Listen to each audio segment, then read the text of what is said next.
The kitchen smelled like cold coffee and unpaid bills. Garrett Hayes stood at the window of his second-floor apartment in East Baltimore, watching the November rain slide down the glass in long silver lines. His hands were wrapped around a mug that had gone cold an hour ago. He had not noticed. He had been thinking about Catherine again. It was the small things that ambushed him now. The way the light fell across the empty side of the bed in the morning. The sound of her favorite mug rattling in the dish drainer when he washed it out of habit.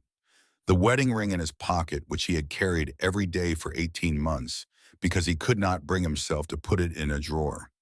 18 months since the cancer had taken her. 18 months of standing in this kitchen, pretending he knew how to be both parents at once. Behind him, the floor creaked. Garrett did not turn around.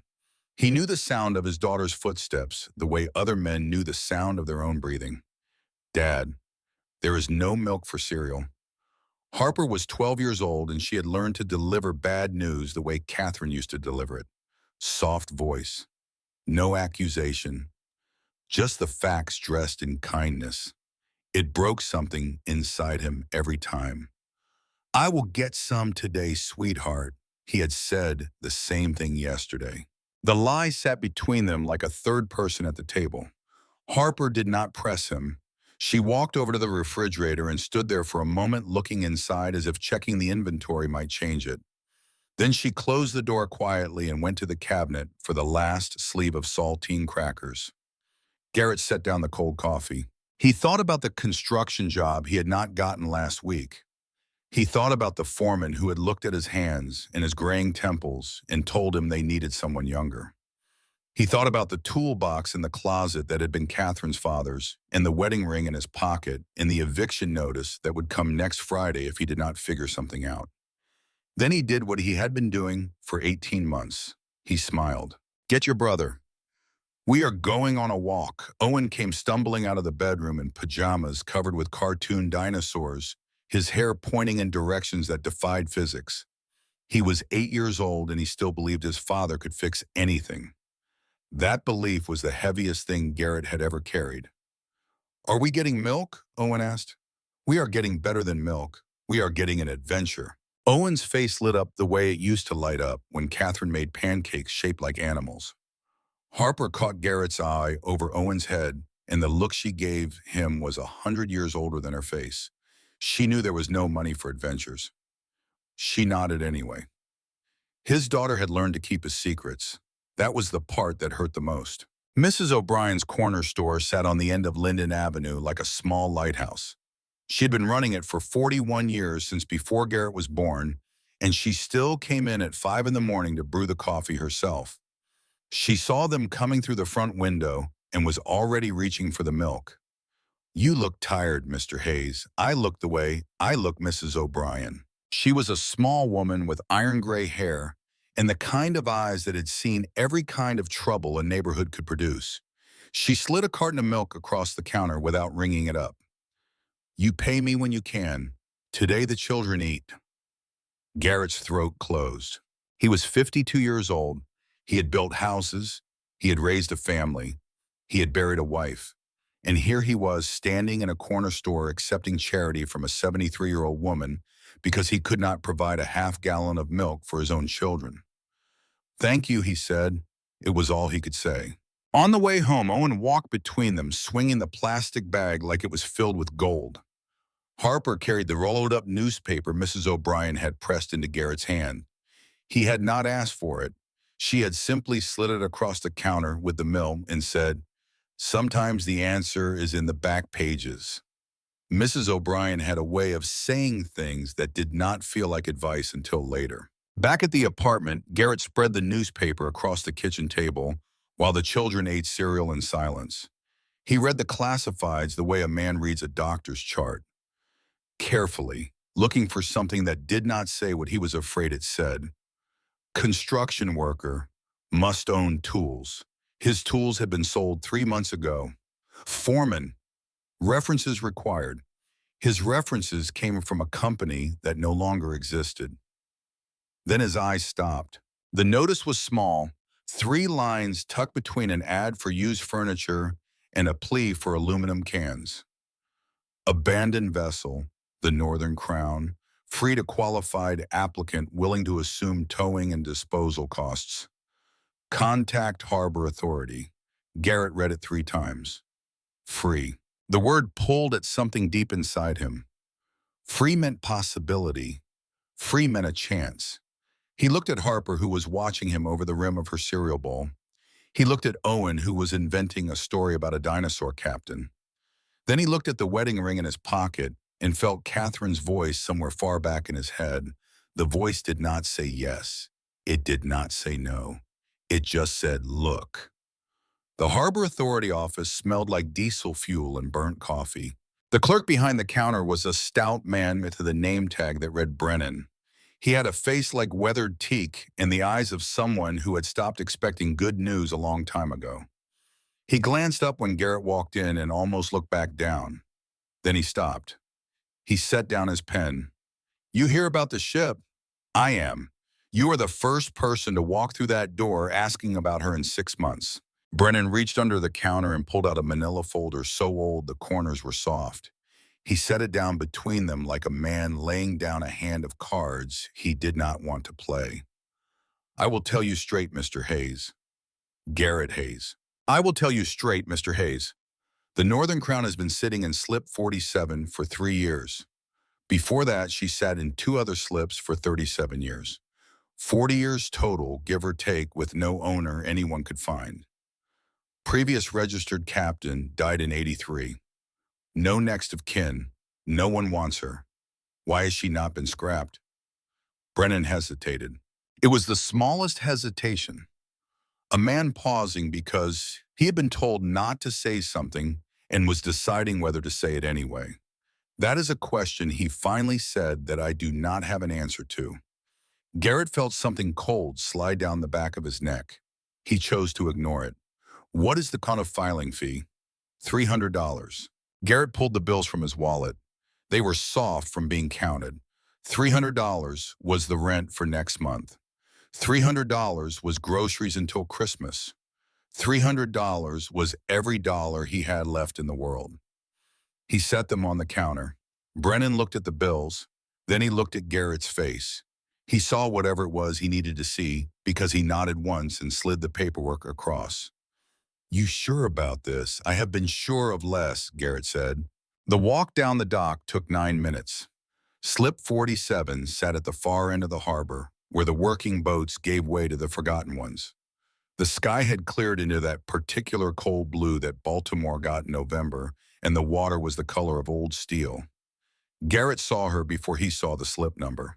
The Northern Crown rose out of the water like something dragged up from another century. 300 feet long, 3 stories of superstructure stacked above her main deck. Her hull was the color of old blood and rust streaked with 40 years of weather and neglect. Her name was barely legible across her bow. She looked, Garrett thought, exactly the way he felt. Beaten, forgotten, still floating. He stood on the dock for a long time just looking at her. His daughter had stayed home with Owen. He had told them he was going to look at it, bam, and he had not technically lied. He had just left out the part where the job was a ship. The wedding ring pressed against his fingers in his pocket. What do you think, Kath? He whispered. He did not know what answer he expected. What he got was a small, quiet certainty, a feeling like a hand on the small of his back, a gentle push forward. Garrett climbed the gangway. The deck was a graveyard of small things. Bird droppings, rotted rope, a coffee can someone had used as an ashtray sometime in the 80s, still half full of cigarette stubs that had hardened into rock. He walked the length of the main deck slowly, his contractor's eye scanning the bones of her. What he saw surprised him. The hull was sound. He could feel it in the way she sat in the water. No list, no drag. The deck plating was rusted on the surface, but when he scraped at it with his boot, the metal underneath was still solid. Whoever had built this ship had built her to outlast empires. She was not scrap. She was a building, a floating building. 300 feet of space and steel that with the right hands could be turned into something. A workshop, a home, a future. He climbed the ladder to the bridge. The wheelhouse windows were filmed with salt and grime, but enough light came through to see by. The interior had been frozen in 1983. A coffee mug sat on the captain's console, the dried residue still clinging to the bottom. A chart was pinned to the plotting table, the paper yellowed but intact. A pair of reading glasses lay folded beside the wheel, as if their owner had set them down to step out for a moment and never come back. Garrett stood very still. He had spent 15 years on construction sites, and he knew the feeling of a place where work had been interrupted, tools left out, lunch boxes still open, the atmosphere of a job that had been stopped, not finished. This was that feeling multiplied by 40 years. He found the chart by accident. He had been reaching for a clipboard on the navigator's desk and his sleeve brushed it. The chart was a standard coastal map of the Chesapeake. The ship's intended route was drawn in black ink along the bottom of the bay, heading south to Norfolk, Virginia. But there was another route drawn over it, in red. The red route departed Baltimore the same day as the black one, October 14th, 1983. But instead of heading south to Norfolk, it cut northeast, up into the deep channels near Tangier Island, out into water no cargo ship had any reason to be in. Garrett stared at the chart for a long time. He was a carpenter, not a sailor, but he had built enough houses to know when something had been added later. The red ink was a different age than the black.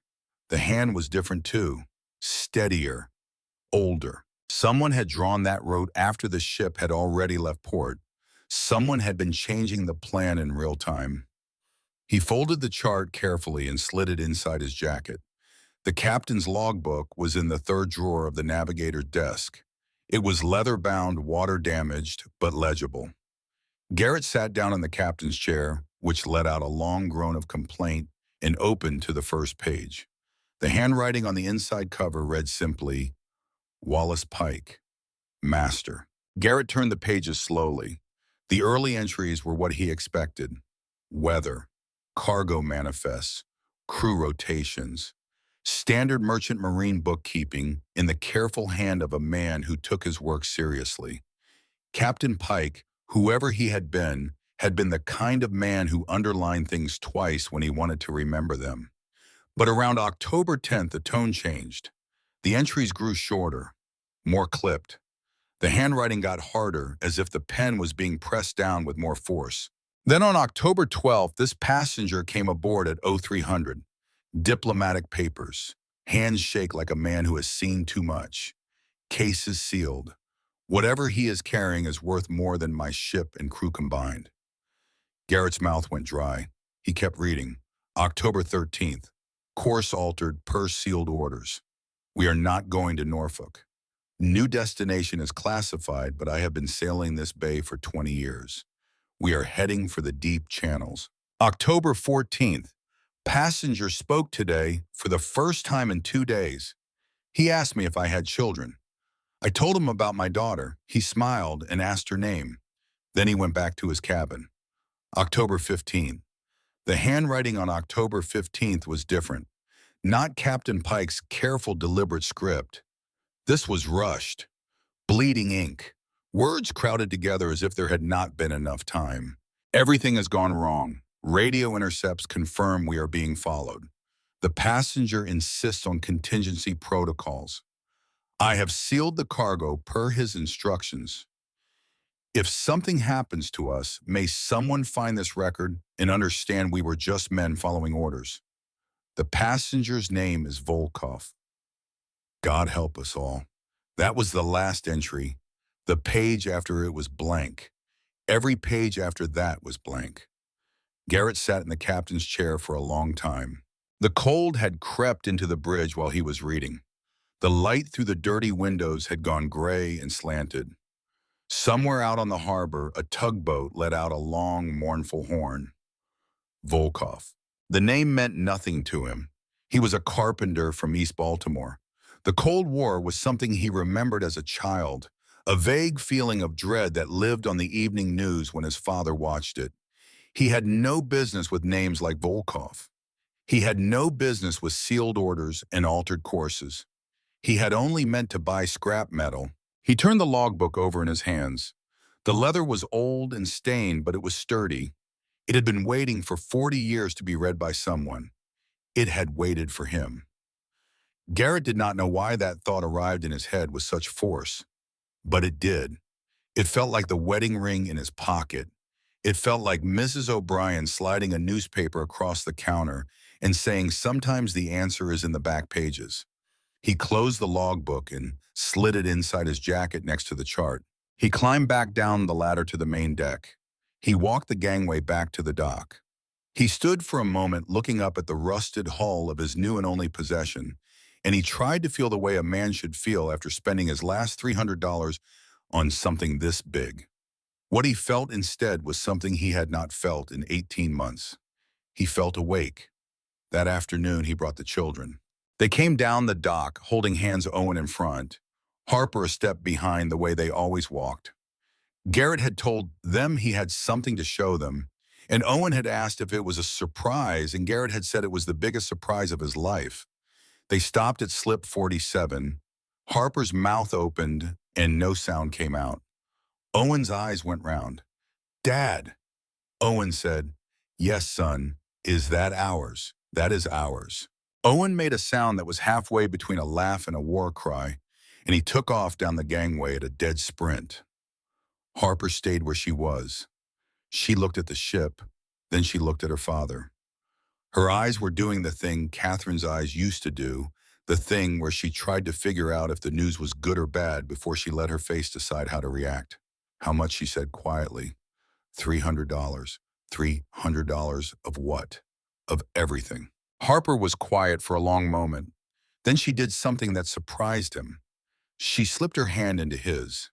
She had not held his hand in public since she was 9 years old. He had assumed she had outgrown it. He had not understood until this moment that she had only been waiting for him to need it. "Show me," she said. They explored for 2 hours. Owen ran ahead, opening every door, sliding down every ladder, declaring every room a kingdom.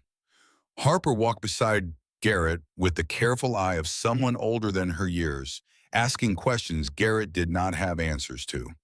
Why was there a chart with 2 routes? Why did the manifest list 37 crew members for a cargo ship that should have needed 18? Why was the coffee cup still on the bridge after 40 years? Garrett did not show her the logbook. He did not show her the chart with the red route. He told himself it was because he wanted to understand it himself first. That was true, but it was not the only truth. The other truth was that something in his chest had gone cold when he read the name Volkov, and he was not yet ready for that cold to touch his children. The galley was on the second deck below the main. It was a long, narrow room with a steel countertop running down one side and a row of cabinets down the other. The paint had peeled in long strips, and the air smelled like old grease and salt. Garrett was running his hand along the wall the way he did on every job site, feeling the bones of the structure. He had walked half the length of the galley when his hand stopped. The wall just past the second cabinet was different. He pressed against it. It did not give exactly, but it sounded different when he knocked. A carpenter knew the sound of a real wall. A real wall said one thing. A wall built to look like a wall said something else. This wall said something else. "Harper," he said. She came over. "Listen." He knocked on the wall to the left. It rang dull and solid. He knocked on the suspect section. It sounded a half-tone higher. "There is something behind it," Harper said. "Yes." "Are you going to open it?" Garrett looked at his daughter. She was 12 years old. She had buried her mother. She had watched her father sell every tool he owned to keep the lights on. She had carried a milk carton home from a corner store like it was a trophy. She had said yes to a ship her father had bought with the rent money. He was not going to lie to her, not about this. "Yes," he said, "I am going to open it." The panel came away in 8 minutes. He used his pocket multi-tool, the only tool he owned anymore, working at the screws that had been hidden under a fresh coat of paint. The screws were stainless steel. The wall behind them was old. Whoever had installed this had done it sometime in the last 40 years, but the structure itself was original to the ship. The panel came loose with a soft click. Behind it was a cavity 8 inches deep, lined with felt to muffle sound. Inside the cavity, wrapped in oiled cloth, was a small object. Garrett unwrapped it carefully. It was a brass key, but it was not just any brass key. It was heavy. The shaft was long and intricately notched.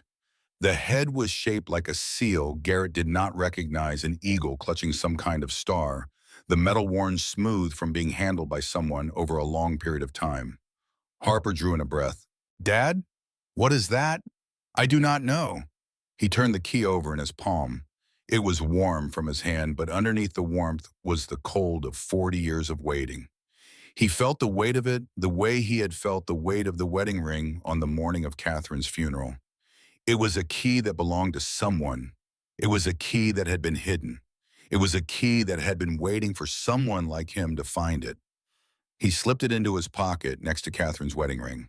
The two pieces of metal touched once, and Garrett Hayes felt something inside him that he had not felt in 18 months. He felt a job. He felt a thing that needed doing. Up on the main deck, Owen was hollering for them to come see the radio room. Harper looked up at her father with her mother's serious eyes. "Are we okay?" she asked. Garrett crouched down so they were level. "We are better than okay, sweetheart. We are home." He did not know yet that he was right and wrong at the same time. He did not know yet that the key in his pocket was a death warrant for a man who had been killed 40 years before Garrett was old enough to vote.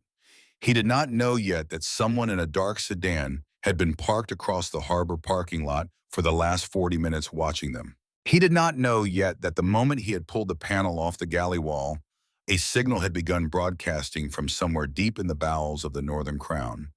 A signal that had been waiting 40 years for someone to disturb it. A signal that was now traveling through cables and satellites and back rooms in Washington, D.C. to a man named Howard Bishop. A man who was 80 years old, a man who had spent 40 years hoping this day would never come. That night, after the children were asleep, Garrett sat at the kitchen table with the logbook open in front of him. The apartment was quiet.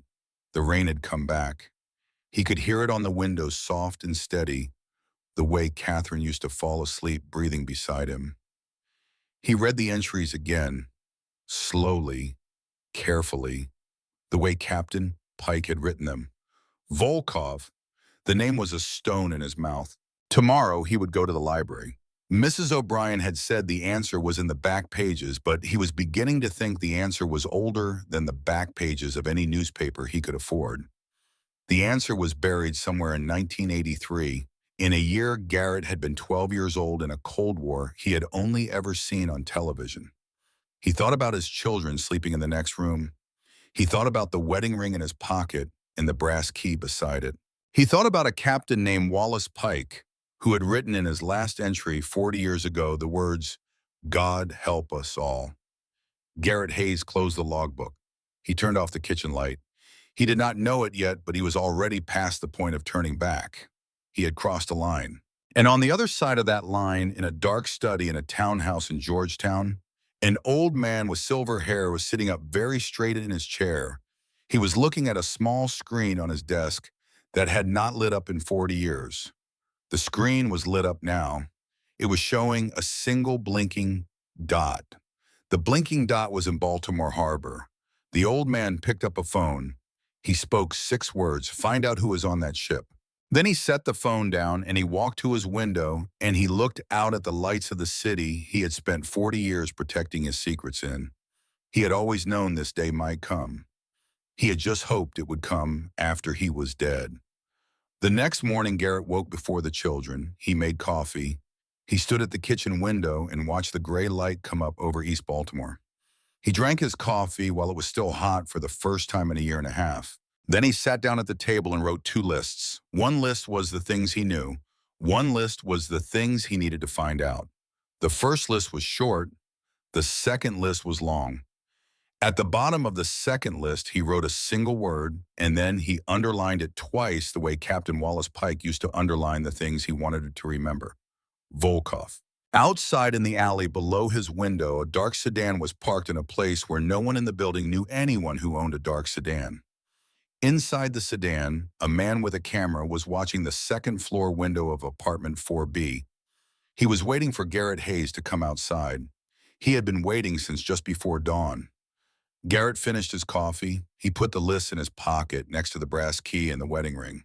He walked to the bedroom door and looked in at his sleeping children. Harper was curled on her side. Owen was sprawled across the bed like a starfish. For the first time in 18 months, he felt the weight of being their father not as a burden, but as a purpose. He closed the bedroom door quietly. He pulled on his jacket. He picked up his keys. And he walked out of the apartment into the morning, into the beginning of the rest of his life. He did not look up at the alley. He did not see the dark sedan. He did not see the man with the camera lower the lens and reach for a phone. He saw only the road in front of him. The library opened at 9. He had questions. Somewhere in this city, a woman named Eleanor Whitman was already at her desk on the reference floor of the Enoch Pratt Free Library, drinking her own cup of coffee and waiting for the day to begin. She did not know it yet, but she was about to meet the man whose questions would change the rest of her life. And 5 blocks away from her, in a slip at the far end of Baltimore Harbor, the Northern Crown sat in the gray morning light, her rusted hull rising out of the water, like a thing that had been waiting 4 decades to be heard. She had kept her secrets a long time. She had grown tired of keeping them. The man who had come for her had $300 and a wedding ring and 2 children and nothing left to lose. He was the ship seemed to know exactly the right kind of man. He was the man she had been waiting for. The Enoch Pratt Free Library smelled like old paper and floor wax. Garrett Hayes climbed the marble steps of the central branch the way he had climbed them 30 years ago when he was a young man with a young wife and a head full of ideas. The building had not changed. The light still came through the high windows the same way. The wooden tables on the reference floor still bore the carved initials of generations of students who had no idea what they wanted from the world but knew they wanted something. Garrett wanted information. He had brought the logbook in a canvas grocery bag from Mrs. O'Brien's store. He had not brought the brass key. The key had stayed in his pocket and all night, and somewhere around 3 in the morning, he had taken it out and laid it on the kitchen table and looked at it under the lamp, and he had decided it was not the kind of object you carried into a public library. Some things were not meant to be seen. The reference desk on the second floor was staffed by a woman in her late 50s with silver hair pinned at the nape of her neck and a pair of wire-rimmed glasses on a chain around her throat. Her nameplate read Eleanor Whitman. She was reading a book that was not a library book, and when she saw Garrett coming, she set it down without bothering to mark her place. That was how Garrett knew she was good at her job. She had the kind of attention that did not need to be saved. "Good morning," she said. "I have a question," Garrett said. "It might be a strange one." Eleanor Whitman smiled. "The strange ones," she said, "are the only ones I bother getting out of bed for." He set the canvas bag on her desk. Then he set the logbook on top of it. Eleanor Whitman looked at the logbook the way a doctor looks at a patient. Her eyes went from the leather binding to the salt-stained cover to the brass clasp that had gone green with age. She did not touch it yet. She was reading it from across the desk the way Garrett would read the framing of a house from across the street. "Where did you get this?" she said quietly. "I bought a ship yesterday." She looked up at him. "I am sorry. Did you say you bought a ship?" "I did." He told her the short version, the notice in the paper, the $300, the lip at the end of Baltimore Harbor. He left out the part about the wedding ring in his pocket and the part about the alley below his window. Some things were for him alone. When he was done, Eleanor Whitman stood up. "Mr. Hayes," she said, "would you mind coming with me to a study room? This is not a conversation I want to have at the reference desk." The study room was small and cool and lined with the particular silence of a place where people had been thinking for a long time. Eleanor closed the door behind them. She set the logbook down on the table and finally gently opened it. She read the first entry. She read the entry on October 12th. She read the entry on October 15th. When she got to the last line, she sat down very slowly, as if her knees had decided not to support her anymore. I have been a librarian for 31 years, she said. I have read a lot of strange things. This is not a strange thing. This is something else. What is it? Eleanor Whitman looked at him over the rims of her glasses. This is history that someone tried very hard to bury. She got up. She walked to the door. She locked it. Then she sat back down and pulled the logbook toward her, and she began to work. She worked for 2 hours. She used a laptop she pulled from a locked cabinet in the corner of the room. She used databases Garrett had not known existed. She used phone calls placed in low tones to people whose names she did not say aloud. Garrett sat across from her, drinking the coffee she had brought him from the staff room, and he watched her work the way a man watches a surgeon work. He understood that he was in the presence of someone good at her job. Around noon, she sat back. She took her glasses off. She rubbed her eyes. She put her glasses back on, and she looked at Garrett Hayes, and she said, "Mr. Hayes, your ship has a different name. I know." The dock plate said Northern Crown. "I do not mean now, I mean before. Your ship was launched in 1968 by the United States Navy. She was registered as the Sentinel Star. She was classified as a naval auxiliary vessel, which is a polite term for a ship the Navy used to do things the Navy did not want anyone to know it was doing." Garrett's stomach went cold. "She was decommissioned on paper in 1979, Eleanor continued. "But the records I am looking at suggest she was still in active operation as late as October of 1983. Operating, I should add, under the cover of a private cargo company that does not appear to have actually existed." "What does that mean?" "It means," she said carefully, "that whoever was running her off the books." Garrett set down his coffee. "The name Volkov," he said. Eleanor's hands folded together on the table. The gesture was small, but Garrett saw it. It was the gesture of a woman bracing herself. "Anatoly Volkov," she said. "Born in Stalingrad in 1945. Joined the Soviet diplomatic service in his late 20s. Posted to the Soviet embassy in Washington. From 1981 to 1983. Cultural attaché on paper. Almost certainly intelligence in reality. In October of 1983, he requested asylum from the United States government. Did he get it? Officially, no. Officially, he disappeared 3 days after his asylum request was filed. There was a break-in at the Soviet embassy on the same night. Classified materials were taken. Volkov was never seen again. The American press reported him as a defector who had failed to make it to safety. The Soviet press reported him as a traitor who had been justly punished. What did the truth report? Eleanor Whitman looked at him. The truth, she said, was buried with him. She pulled up an article on her screen and turned it toward Garrett. The headline was from the Washington Post. October 16th, 1983. Soviet diplomat missing after embassy break-in. Garrett read the lead paragraph. The reporter had used the word presumed 4 times in the first 3 sentences.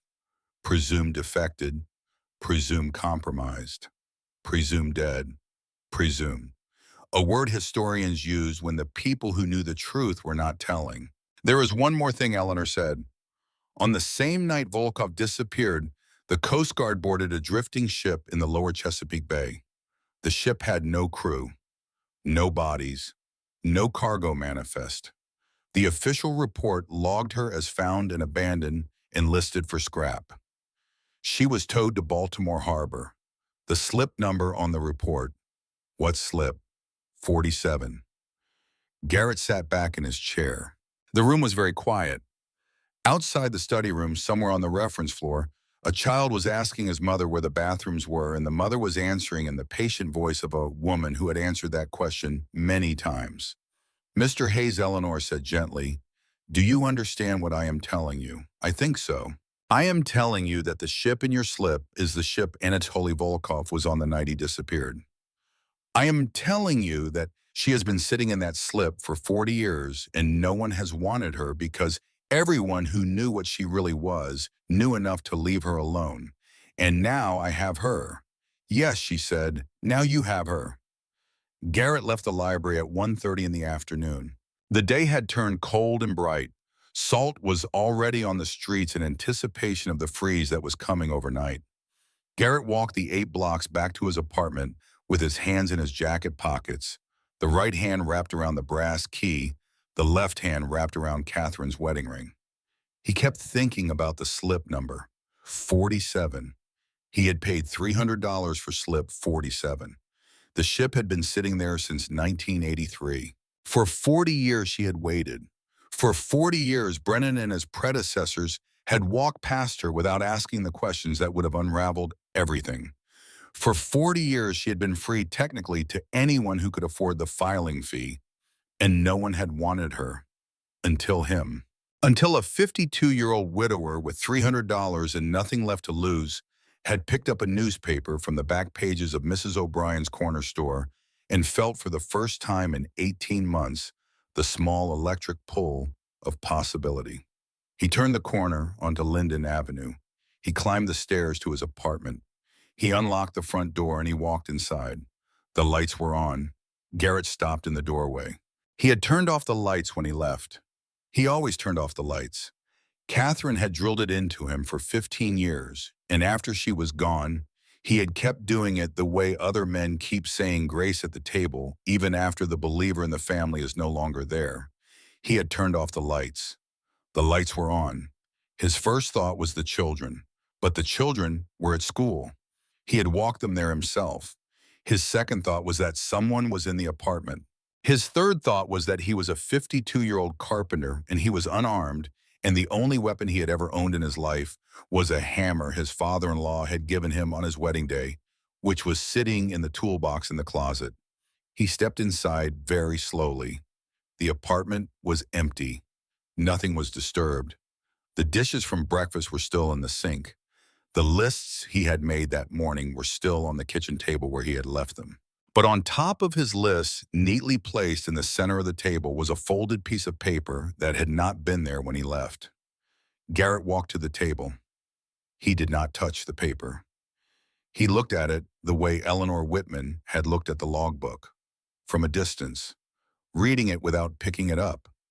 It was good paper, cream-colored heavy, the kind of paper a man bought once a year at a stationer's shop because he liked the way it felt under his pen. In the center of the paper in handwriting that was old-fashioned and precise, Mr. Hayes. For the safety of your children, please call the number below at your earliest convenience. We have much to discuss. HB. Below the signature was a phone number. Garrett stared at the paper for a long time. Then he walked to the bedroom. He opened the closet. He pulled down the toolbox his father-in-law had given him on his wedding day. He had not opened it in 3 months. He had not been able to. The smell of the inside, the oil and the wood handles smelled like Catherine's father, and the smell of Catherine's father had been one of the smells that had made up the smell of his marriage. He opened the toolbox now. He took out the hammer. It was a plum framing hammer, 16 ounces, 20 years old. The handle was hickory worn smooth by another man's hand before it was worn smooth by his. The face still had the slight notch in it from the time Garrett had hit a 16-penny nail at the wrong angle on a job in 2009. He held it in his hand. It felt right. He went back to the kitchen. He picked up the cream-colored paper. He read it again. Then he folded it and slipped it into his jacket pocket next to the wedding ring and the brass key. He did not call the number. He did something else instead.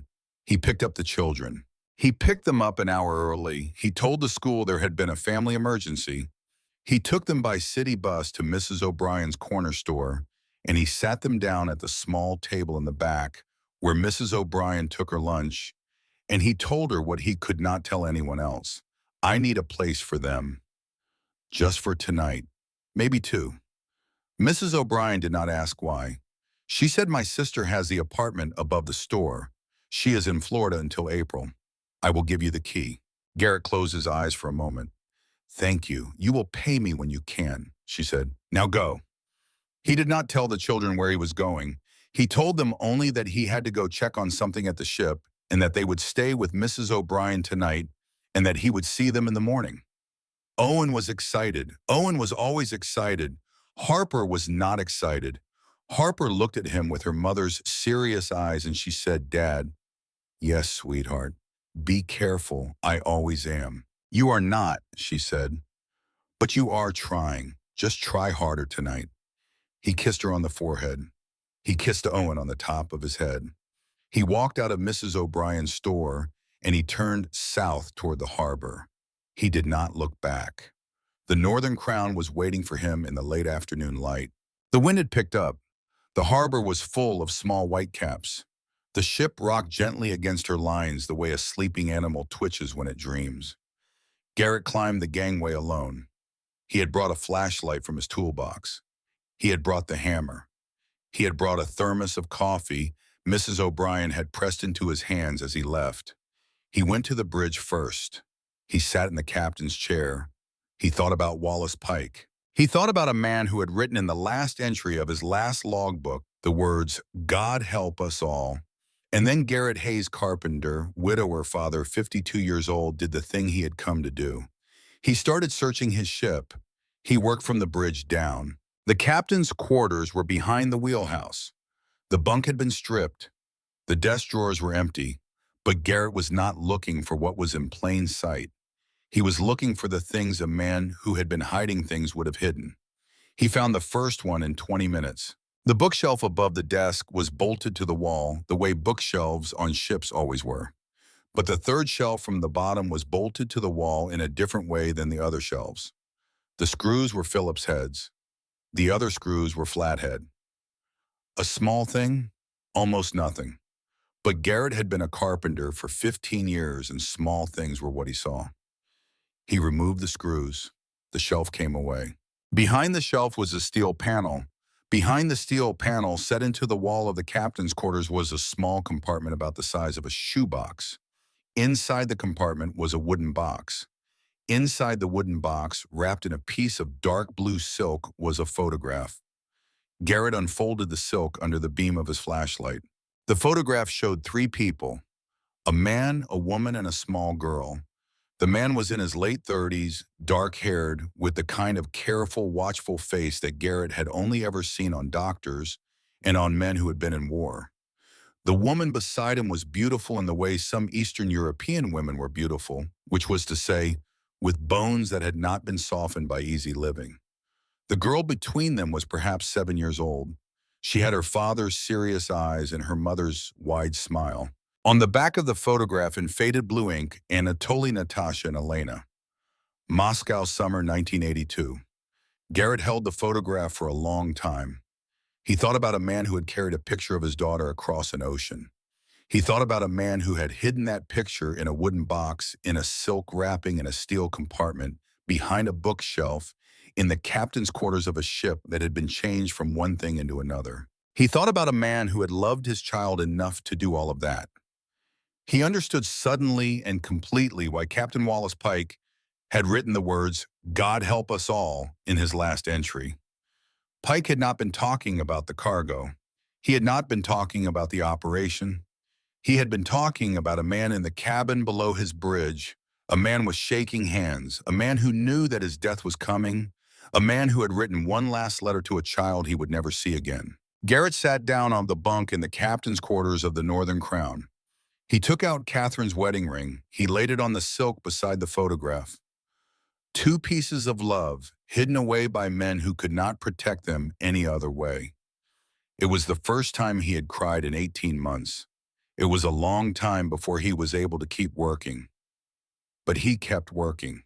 He found the second hidden compartment in the radio room behind the main console. The panel had been welded back into place sometime in the last decade. The welds were not new. They were also not original. Someone had been on this ship within Garrett's lifetime, and they had not wanted anyone to find what was behind that panel. Garrett did not have a torch. He had a hammer. He used the hammer. It took him 40 minutes to break the welds. He worked carefully. He did not want to damage what was behind the panel. When the panel came loose, he set it down on the floor of the radio room, and he shone his flashlight into the cavity. What was inside the cavity was a machine. It was about the size of an old typewriter. It had dials and switches and a small display screen. It had no manufacturer's plate. It had no markings of any kind. It looked, Garrett thought, like something a man would build if he wanted no one to know who had built it. He pulled it out very carefully. He set it on the radio room desk. There was a small numerical keypad on the front of the machine.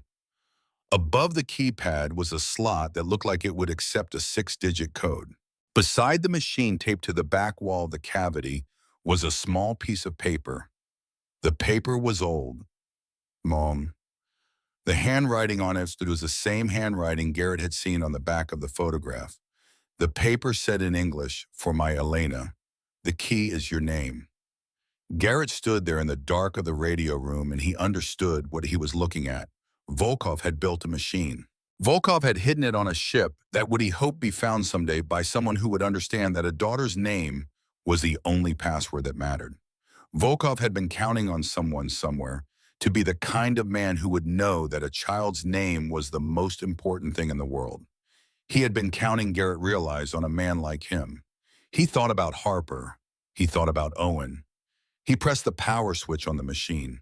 A small green light came on. The display screen flickered and a single line of text appeared, "Enter name." Garrett's mouth was dry. He typed the name from the back of the photograph, Elena. He pressed the button below the keypad. For a long moment, nothing happened. Then the machine made a small mechanical sound, like a clock starting to wind itself, and the green light turned blue. A series of numbers began scrolling across the display. Coordinates, latitude, and longitude. They scrolled for 90 seconds. Then they stopped and a new line of text appeared. Package secured. Access requires ship's vault key and personal authentication. Trust no one in official channels. A.V. Garrett read it 3 times. Then he picked up his flashlight and he left the radio room and he climbed back to the main deck. The wind on the deck was cold. The sky above the harbor was the color of slate. He stood at the rail of the Northern Crown and looked out across the water at the lights of Baltimore coming on in the early evening. A package somewhere was secured. A vault somewhere on this ship held a key. A man named Volkov, 40 years dead, had left him a roadmap. And somewhere in the city behind him, a man named H.B. was waiting for him to call a phone number. Garrett did not call the number. He went back into the ship. He found the 3rd hidden compartment in the galley 3 feet from where he had found the brass key the day before. The wall behind the stove sounded different when he knocked on it. He pried it off with the claw end of his hammer. What was inside was a small leather-bound notebook. The notebook was Volkov's. It was a journal written in English, in the same handwriting, from the back of the photograph and the note in the radio room. Garrett did not have time to read all of it, but he read the first page and the last page, and his blood went cold. The first page said, "I am Anatoly Volkov, and I am writing this so that the truth will not die with me." The last page said, "The man I was supposed to trust is the man who has betrayed me. His name is Howard Bishop. He has taken Soviet money for 8 years. If anything happens to me, the responsibility is his. May God forgive him. I cannot." Howard Bishop, H.B., the man who had left a note on Garrett's kitchen table. The man whose phone number was in Garrett's jacket pocket. The man who was at this very moment waiting for Garrett Hayes to call him. Garrett sat down on the galley floor. For one long minute, he could not move. He was a 52-year-old carpenter, and he was alone on a ship, and he was holding the testimony of a dead man who had named in his last writing a CIA officer who was still somehow alive enough to be leaving notes on his kitchen table. A part of Garrett Hayes wanted to walk off the ship right now. A part of him wanted to take his children and get on a bus and go anywhere that was not Baltimore. But the part of him that was the larger part, the part that had carried Catherine's wedding ring in his pocket for 18 months, the part that had not lied down, and the part that had stood in his kitchen this morning and felt for the first time in a year and a half the weight of being a father, not as a burden, but as a purpose, that part of him knew something the running part of him did not know. The running part thought it could outrun this. The other part knew it could not. Howard Bishop had been on this ship before. Howard Bishop had been searching this ship for 40 years. Howard Bishop had not found what Garrett Hayes had found in his first 2 days because Howard Bishop did not know how to read the small things. He did not know that a Phillips screw among flathead screws meant something. He did not know that a wall sounded different when there was a cavity behind it. He did not know that a man who loved his daughter would build a machine that opened only to her name. Howard Bishop was not a carpenter. Garrett Hayes was. And Garrett Hayes was at long last beginning to understand why the Northern Crown had been waiting all these years for him. He stayed on the ship that night. He moved everything he had found, the photograph, the journal, the machine, into a single canvas bag from the galley. He took the bag to the bridge. He sat in the captain's chair with the bag at his feet and the hammer across his lap, and he watched the harbor through the salt grime windows. He was not going home. He was not calling the number. He was waiting. Around 2 in the morning, the harbor went quiet in the particular way harbors went quiet when there were no boats coming and no boats going. The water became glass. The lights from the city across the basin reflected on it, perfect doubled. It was at this hour that the gangway creaked. Garrett heard it. He turned off his flashlight. He sat very still in the captain's chair, the hammer in his right hand, and he listened. There was more than one of them. He could hear the footfalls. 3 sets, maybe 4. They were moving the way men moved when they had done this before. Slow, methodical, not in a hurry. They had no reason to be in a hurry. They thought the ship was empty. Garrett closed his eyes. He thought about Catherine. He thought about the children sleeping above Mrs. O'Brien's store. He thought about Anatoly Volkov, who had stood somewhere on the same ship 40 years ago and had heard footsteps just like these. He stood up. He moved to the door of the bridge. He had built houses for 15 years. He knew how to move quietly through unfinished spaces. He knew how to use the bones of a building. He knew where shadows fell and where they did not. The footsteps were on the second deck below. Garrett went down by the outer ladder on the far side of the superstructure, the side the men inside the ship could not see. The wind covered the sound of his boots on the rungs. The water below him slapped against the hull, soft and steady, the way Catherine used to fall asleep breathing beside him. He reached the main deck. He moved aft. The men were spreading out. He could hear them now. Low voices, professional voices, the voices of men who did not need to give each other instructions because they had given them to each other 1,000 times. They were searching for him. They thought he was here. They were right. Garrett got down on his belly behind the aft cargo hatch. He waited. The first man came around the corner of the superstructure 30 seconds later. He was tall, broad through the shoulders, with the build of a soldier who had aged into a man who used his hands for work less honest than soldiering. He had a flashlight. He had a pistol.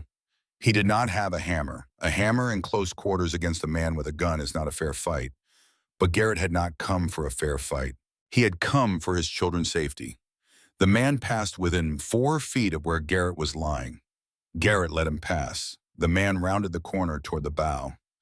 Garrett rose to his feet silently, the way he had risen from 1,000 crouches on 1,000 job sites, and he followed.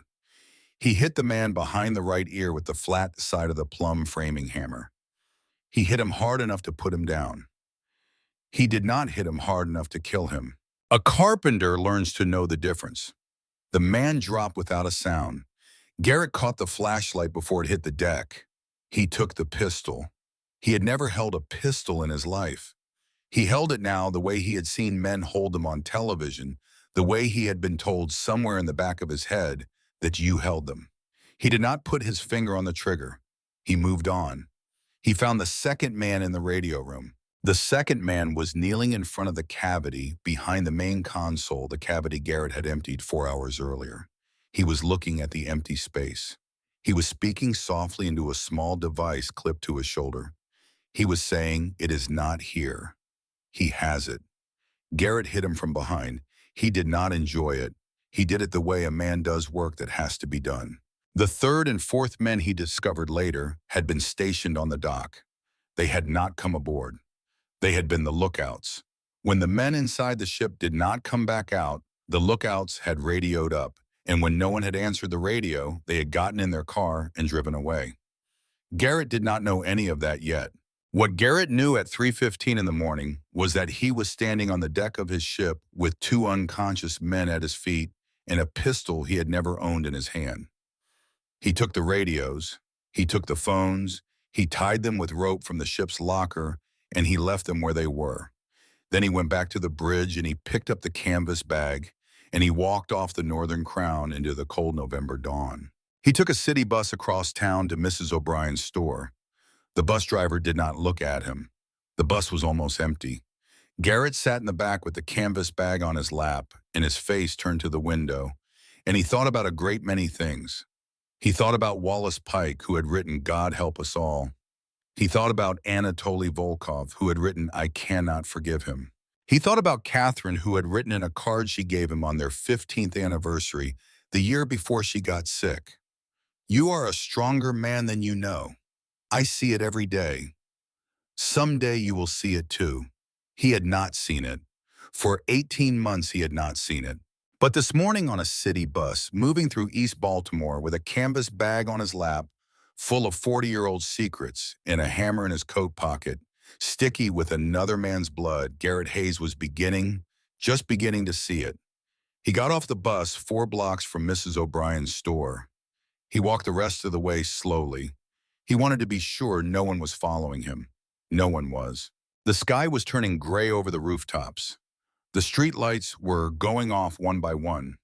The first delivery trucks were starting to rumble down Linden Avenue. It was the hour at which a city decided whether it was going to wake up or not, and Baltimore was waking. He climbed the stairs above Mrs. O'Brien's store. He let himself in with the key. The children were asleep on the fold-out couch. Owen was sprawled across most of it. Harper was curled on the edge, the way she always slept, ready to get up and take care of someone if she had to. Garrett stood in the doorway for a long moment just looking at them. Then he set the canvas bag on the kitchen table and he sat down across from it and he took out the cream-colored note from his jacket pocket. He read it again. For the safety of your children, please call the number below at your earliest convenience. H.B. Garrett Hayes took out his phone. He did not call Howard Bishop. He called a number Eleanor Whitman had written down for him on a slip of paper as he was leaving the library yesterday. The slip had said, if things get strange, call this. He is a friend. He served on naval auxiliary vessels in the early 80s. He may know things. Garrett dialed. The phone rang 3 times. A man's voice, old but very steady, picked up on the 4th ring. This is Russell Donovan.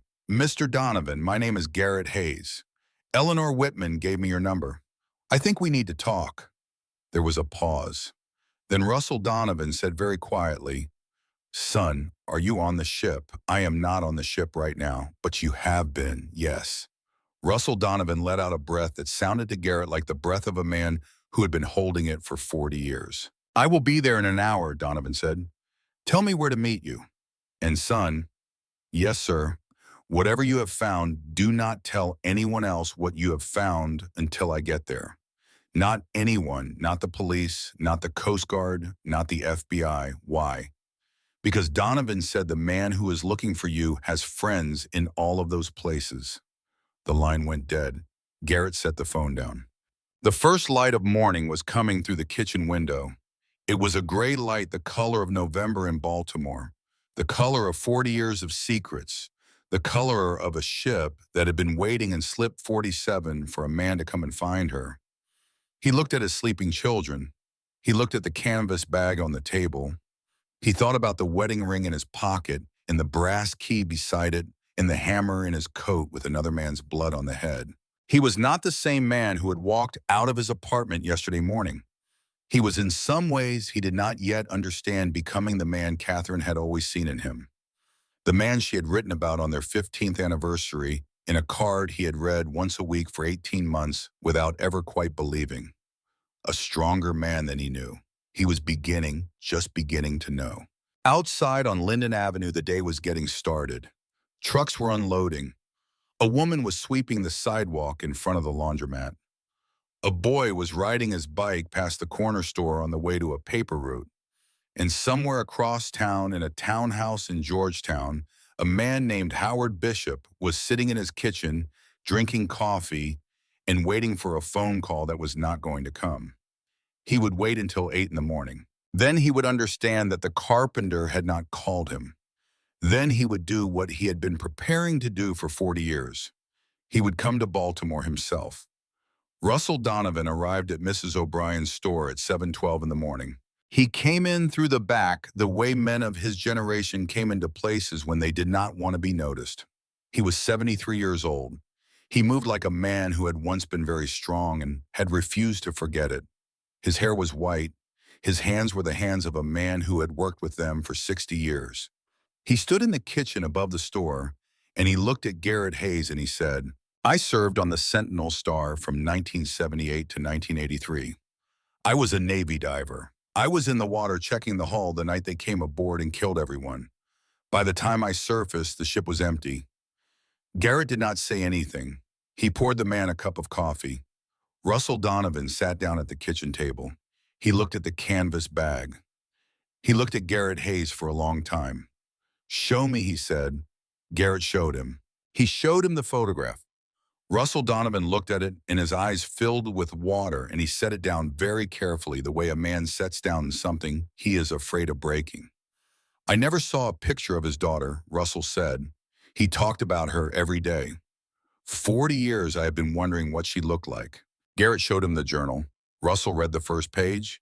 He read the last page.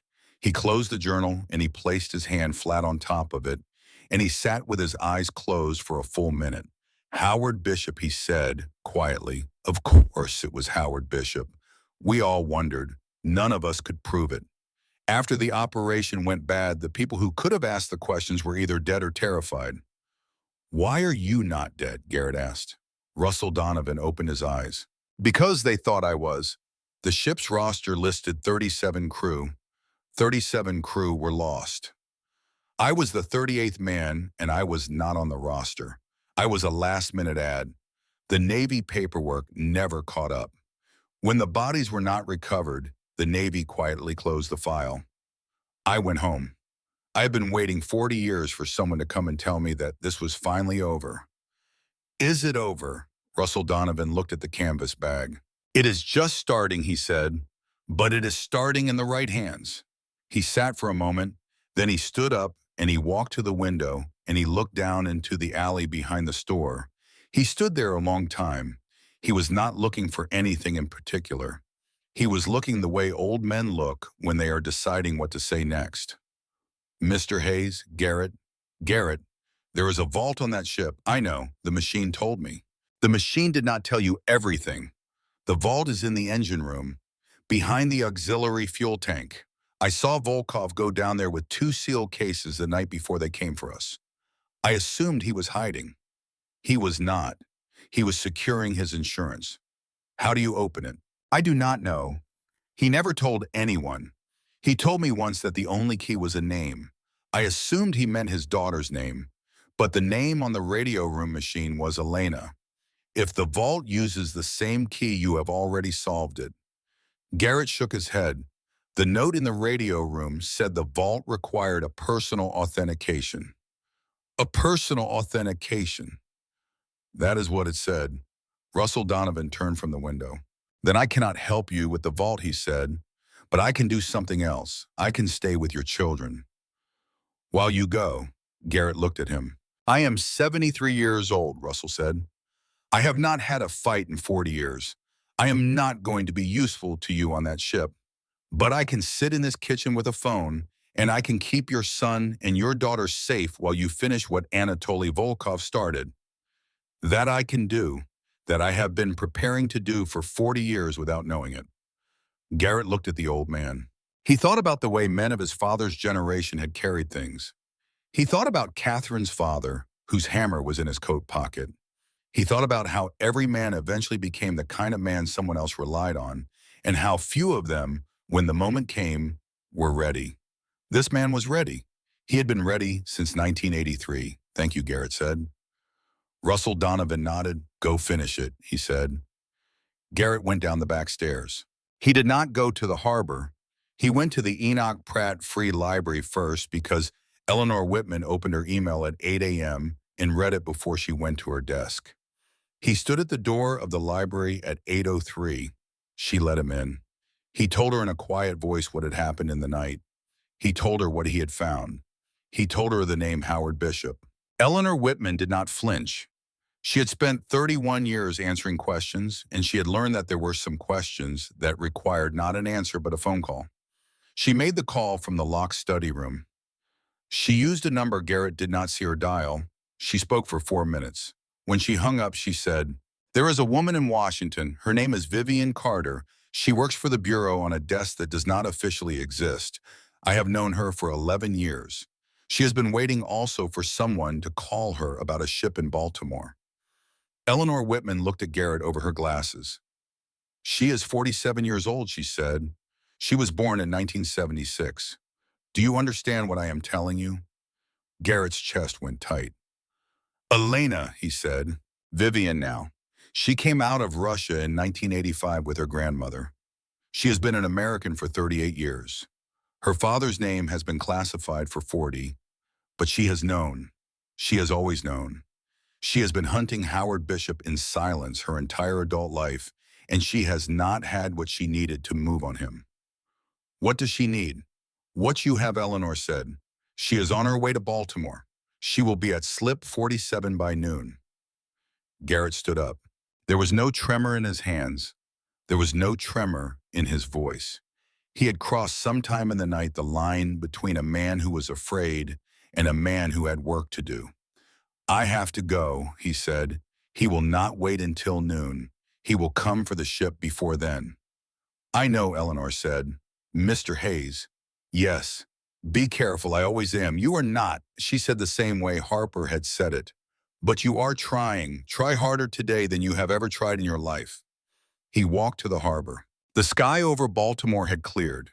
The November sun was thin and bright. The water in the basin was the color of cold steel. The Northern Crown was waiting for him.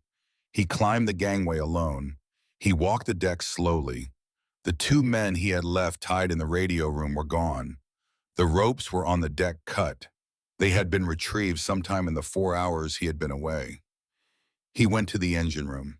The auxiliary fuel tank stood in the back of the engine room like a sleeping animal. Garrett walked all the way around it. He was looking with a carpenter's eye, and a carpenter's eye sees what is not original. He saw the section of the tank that had been welded back on the side facing the bulkhead, the seam disguised by years of grime.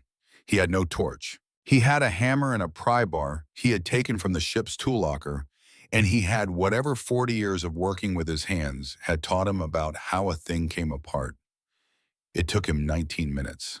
The panel came away from the tank and with a long, slow groan of old metal beating up a long-kept promise.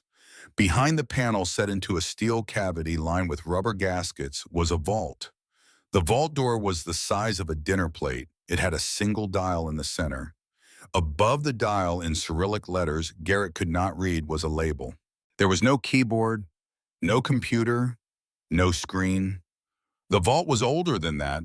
It was a mechanical lock, the kind of lock that opened only to a sequence of numbers turned in a precise order. A name and numbers. Garrett stared at the dial. A personal authentication, the note had said.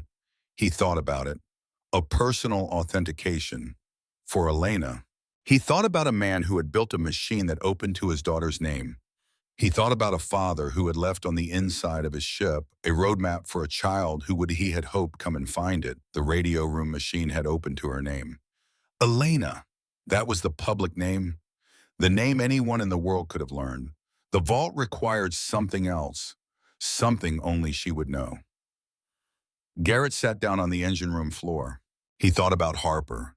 He thought about Owen. He thought about the things only he knew about his children. The names they had given to the stuffed animal Catherine had bought Owen the day he was born. The lullaby Catherine had sung to Harper that no one else had ever heard because Catherine had made it up. The middle name Catherine had given Harper in secret, the one she had whispered to her on the day she was born, and never told anyone, not even Garrett, until the night she was dying. What did a daughter know about her father that no one else knew? What had Anatoly Volkov given Elena that he had given to no one else? Garrett thought about a man on a ship, knowing he was about to die working in the dark of the engine room with a single goal in mind: to leave behind one door that only one person in the world could open, a door that if his enemies took the ship, they could not open, a door that only the right hand could open, a door that was in its way a final letter from a father to a child. What word? Garrett did not know. He did not need to know. Vivian Carter knew. He stood up. He looked at the vault. He looked at the dial. He left it untouched. The vault was not his to open.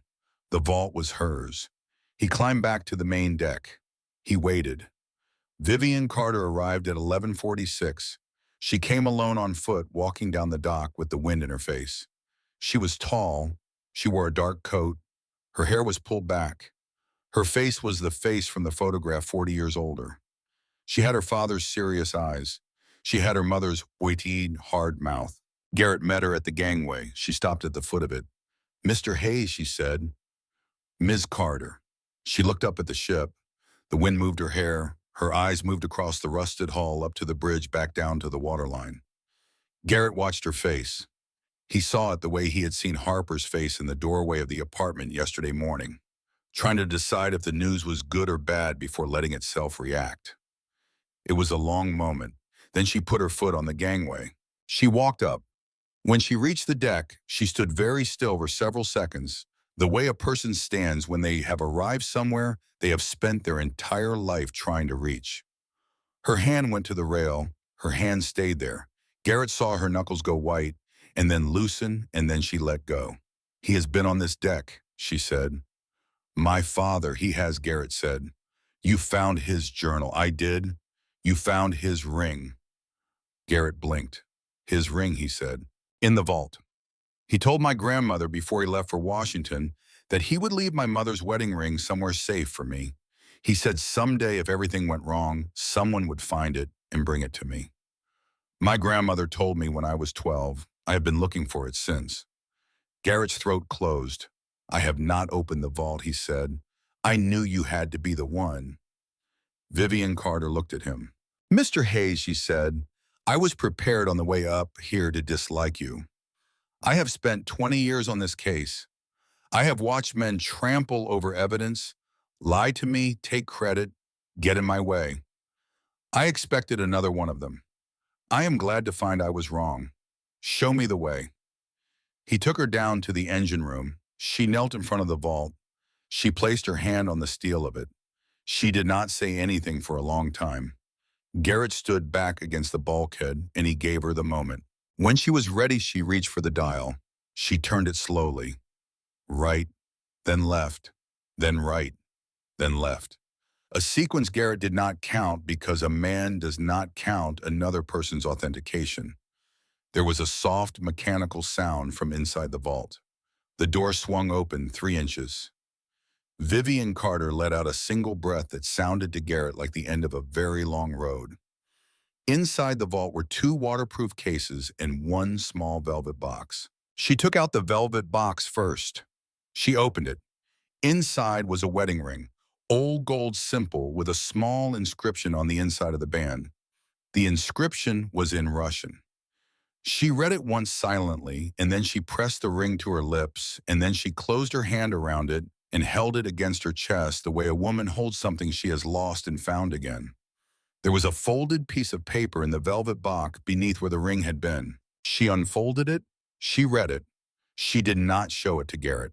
She read it twice and then a third time, and then she folded it and put it back in the box. He says she said quietly that this ring is the proof he did not betray love. He says he died protecting it.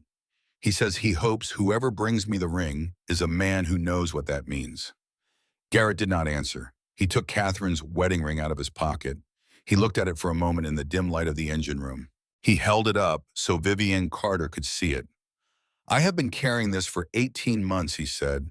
"My wife died of cancer. I have not been able to put it down." Vivian Carter looked at the ring in his hand. She looked at his face. Then she did something Garrett did not expect. She reached out and she closed his fingers around Catherine's ring, and she held his hand for a long moment in both of hers. "2 men," she said, "one who could not save his wife, one who could not save mine. We are the ones who got left behind to carry the rings. It was the first time anyone had said it that simply. 18 months of wait settled all at once into something Garrett could carry. He did not cry. He had cried already on the ship alone in the captain's quarters, and that crying had been for him. This moment was not for him. This moment was for a man named Anatoly Volkov, who had loved his daughter enough to leave her a ring, and for Garrett Hayes, who had loved his wife enough to keep one. The two of them stood in the engine room of the Northern Crown. For a moment, they were no enemies. They were only two adults holding two rings in a ship that had finally given up its dead. Then they heard the engines on the dock above. Vivian Carter moved fast. She put the velvet box and the two cases into a steel briefcase she had carried up the gangway. She pulled a pistol from a holster Garrett had not noticed under her coat. He understood, for the first time, not just a desk officer. She had been preparing for this day in every way a person could prepare. How many? Garrett asked. I do not know yet, Vivian said. But Howard Bishop is here. He is too old to come for the ship himself unless he believes it is his last chance. He is here in person. That is significant. They went up to the deck. 4 black SUVs were parked on the dock above. 8 men had spread out along the pilings. They were not law enforcement. They were not military. They were the kind of men an old man with money and old contacts could still summon when he had no other choice. In the lead SUV, the rear door opened. A man got out. He was 80 years old. He stood very straight. His hair was silver, and his coat was perfectly cut, and he walked with a cane he did not seem to need. He climbed the gangway alone. He stopped on the deck 6 feet from where Garrett and Vivian stood. Mr. Hayes, he said, I had hoped you would call. I do not call numbers given to me by men who threaten my children, Garrett said. Howard Bishop's eyes moved to Vivian Carter. He looked at her face for a long time. I knew, he said softly. I always knew you had not died in Moscow. There was always a part of me that knew. Your father was too careful a man. You knew, Vivian said, and you let my grandmother and me live in fear for 40 years. I let you live, Howard Bishop said. That is more than my employers wanted. Then he turned back to Garrett. Mr. Hayes, he said, I am going to make you an offer. I am not interested in your offer. You are. You will be. Listen. Garrett did not move. Howard Bishop spoke clearly and quietly, the way men of his generation had been taught to speak when they wanted to sound reasonable. I have in the second SUV on the dock a briefcase containing $5 million in cash. The briefcase is yours. You leave the materials from this ship with me. You walk away. Your children walk away. You spend the rest of your life as a man who finally caught a break. $5 million, Garrett repeated. It is enough to send your son and daughter to any college in the country. It is enough to buy them a house. It is enough to put your wife's ring in a drawer and finally stop carrying it. All of these things, Mr. Hayes, are within your reach. Right now, in the next 60 seconds. Garrett looked at Howard Bishop. He looked at the man's face. He saw for the first time what Anatoly Volkov had seen. Not a monster, not a comic book villain. An old man sick with the weight of 40 years offering Garrett the same deal he had once been offered, a deal that had broken him, a deal he was now trying to pass on the way a man passes on a disease. You have a granddaughter, Bishop said. 8 years old, the same age as your boy. I know. I have looked. We are not so different, you and I. We are men who would do anything for the ones we love. I took the money to protect mine. You take it now. Protect yours. Garrett took Catherine's wedding ring out of his pocket. He did not put it back this time. He held it in the palm of his hand where Howard Bishop could see it. My wife, Garrett said, died of cancer 18 months ago. I could not save her. I have carried this ring every day since because it was the only thing I had left of her that I could carry. He paused. Howard Bishop watched him. The wind moved across the deck. Somewhere in the harbor, a buoy bell rang twice. I have spent 18 months, Garrett said, trying to figure out what kind of father I am supposed to be now that she is not here to tell me. I have failed. I have failed in 100 small ways. I have run out of money. I have run out of food. I have run out of pride. I have not until last night run out of the willingness to keep trying. He closed his fingers around the ring. You think you are offering me protection for my children, he said. You are not. You are offering me the chance to teach them that money is bigger than the truth. I cannot teach them that. My wife would not have taught them that. If I take your $5 million, I lose them. Not today, maybe not next year. But someday when they are grown and they look at me and they ask me what I did when it mattered, and I have to look at them and I have to tell them. I am not going to tell them I took the money. Howard Bishop's face did not change, but something in his eyes did. It was the smallest thing, a kind of lowering. A man who had lived his whole life with a hand at his back, a hand that had been pushing him down a road he had stopped wanting to walk a long time ago. The hand for 1 second lifted. I see, Howard Bishop said quietly. It was not surrender, but it was not anymore the voice of a man who believed his own offer. Behind him on the dock, the men in dark suits had begun to move. They had spread out along the gangway. They were positioning themselves the way men position themselves before a thing happens. Garrett took out his phone. He held it up. He pressed a button. The screen lit up. A small red dot appeared in the corner. Howard Bishop looked at the phone. He looked at the red dot. His face went white. What is that, he said. That, Garrett said, is a live stream to 3 different news outlets simultaneously. Eleanor Whitman, the librarian who has been helping me, set it up 2 hours ago. Everything you have just said has been on the air for the last 4 minutes. Howard Bishop did not move. For the first time since Garrett had met him, the man looked all at once 80 years old. The men on the dock had heard it through their earpieces. They had stopped moving. 2 of them were already turning, walking back toward the SUVs. One of them was on a phone talking quickly. The cohesion of his force, which had been built over 40 years on the assumption that no one would ever see what it did, was coming apart in front of his eyes. It was Garrett understood the way these things ended. Not in a gunfight, in a small red dot. Vivian Carter stepped forward. Her pistol was at her side. Her face was calm. Howard Bishop, she said, you are under arrest. The Bureau is on its way. The Coast Guard is on its way. I would suggest you make this easier on yourself than it has to be. Howard Bishop looked at her. Then he looked at Garrett.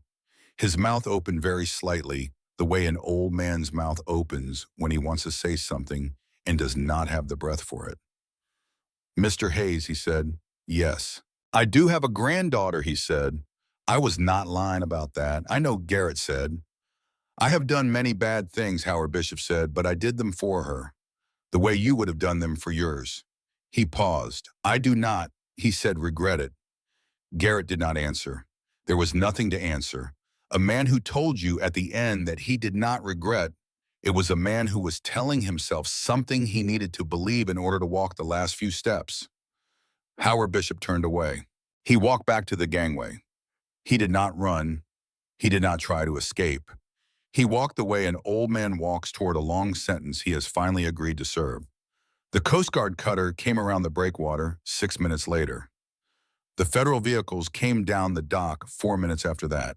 By 2 in the afternoon, Howard Bishop was in custody. By 3, the briefcase from the engine room was in a federal evidence locker.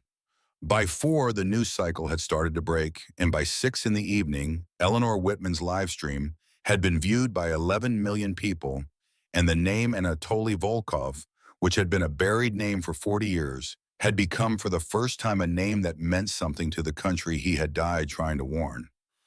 Garrett did not see any of it that day. He went to Mrs. O'Brien's store.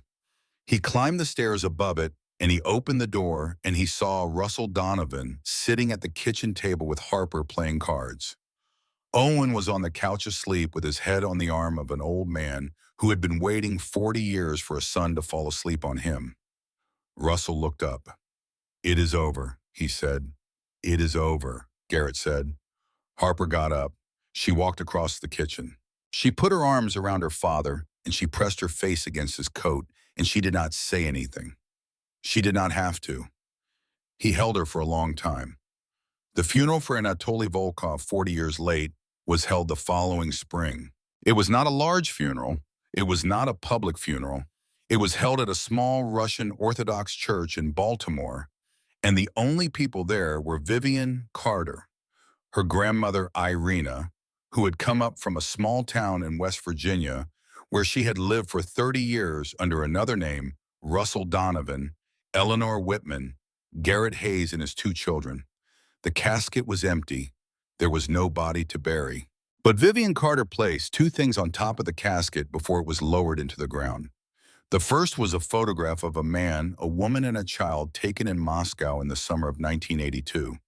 The second was a small velvet box containing a wedding ring with an inscription in Russian on the inside of the band. Garrett Hayes stood in the back of the church with his children on either side of him. Owen held his right hand. Harper held his left.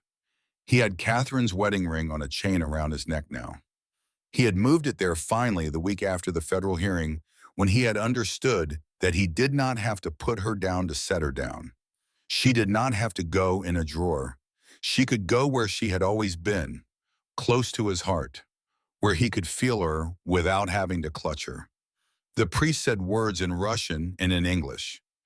Garrett did not understand the Russian. He did not need to. 6 months after the funeral, the Northern Crown was towed out of Slip 47 for the last time. She did not go to the scrapyard. She had been adopted by a maritime preservation foundation that had received an anonymous donation of $7 million to restore her. The foundation had hired Garrett Hayes as the general contractor for the restoration. He had been paid a fair wage. It was the first steady paycheck he had earned in 2.5 years. The donor of the $7 million was never publicly named, but Garrett knew. He knew because Vivian Carter had told him on the phone 2 weeks before the announcement.